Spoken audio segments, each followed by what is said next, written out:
I know a lot of people have this question. I had this question, honestly, for a very long time. The concern of what happens to the people that don't know God. Like, I was lucky and blessed enough to be, raised up in the church and to know God from a little boy.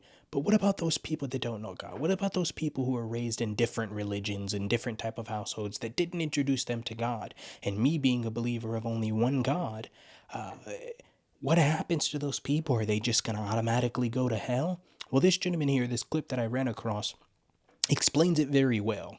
And I want you guys to hear it. I want you to take heed to it because it's a beautiful message and it's definitely going to clear up all of that concern that a lot of believers could have and even non believers could have of what happens to those people. Does everyone know God? Is there a way for them to know God? I mean, it's very interesting. Let's get into this clip. We'll talk about it a little bit after because it's important, man. And like I said, it's going to clear up any concern, I believe, that any believer would have, or any person for that matter would have, as to if people would go to hell. Let's get into this. When I was a kid, I would always ask, okay, so if you have to know Jesus to go to heaven, what about all the people in the world who have never heard of Jesus? Nobody in their family knows of Jesus. It wouldn't be fair for them not to go to heaven for something that they had no control over. And I would ask people over and over and over again. Nobody can give me like a good, solid answer on that. And I just chalked it up to, you know what? If I think that this is God and he's perfect, then I know he's going to be fair, just, and right. And I just stopped thinking about it. Then, I don't know where it is in the Bible. I think it's in Romans, but there's a verse that talks about how by looking at nature and its just divine beauty, it's evidence of God's existence so that nobody has an excuse. And honestly, I'm in the middle of absolutely nowhere, Pennsylvania right now, and I can really see it. So I probably should have started with the verses, but I wasn't that far off. What it actually says is, forever since the world was created, people have seen the earth and the sky. And through everything that God has made, you could see his invisible qualities, his eternal power, and his divine nature, so that nobody has an excuse for not knowing God. So I encourage you, seek him out. Amen. And that's the truth, man. Because sometimes I forget, even in my questioning of would there be a such thing that people wouldn't know God, that makes me limit God by thinking that the only way that someone could know God is the way that I knew him or the way that I came to know him. And that's incorrect thinking. I like the way that this gentleman broke this down. I think it's the best way possible. Simple, short, sweet. Really explains it. This goes hand in hand, even with people that outside of the people that, were concerned about not knowing God. This goes hand in hand with how the Bible tells us to, oh, taste and see that the Lord is good, for people who are already believing, for people who are on their journey and day in and day out already on their walk.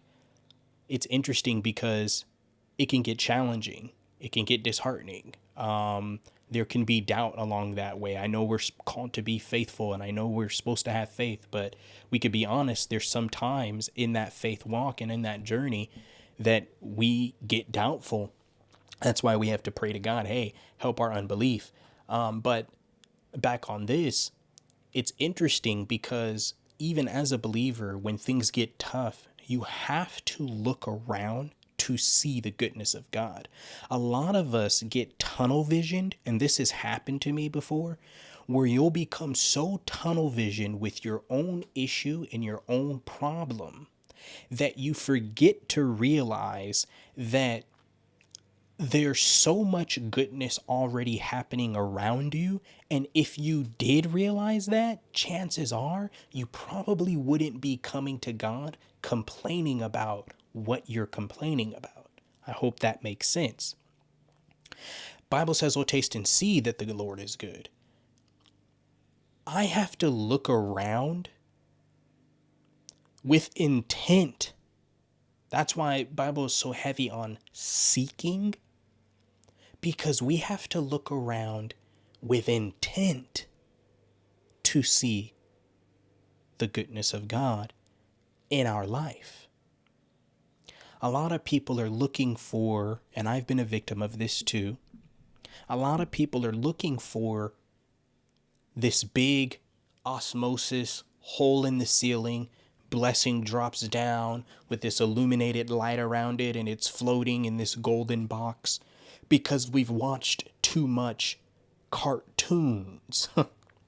We've seen too many movies where they have dramatized what a breakthrough and what a blessing or a deliverance actually looks, sounds, and feels like. So when you remove the dramatization out of it, you look around and you start to say, not only will everyone get the opportunity to know God if they're interested, that's where we get back to the free choice and the free will, because he's not forcing himself on anybody, but he's revealed himself to everyone in multiple ways.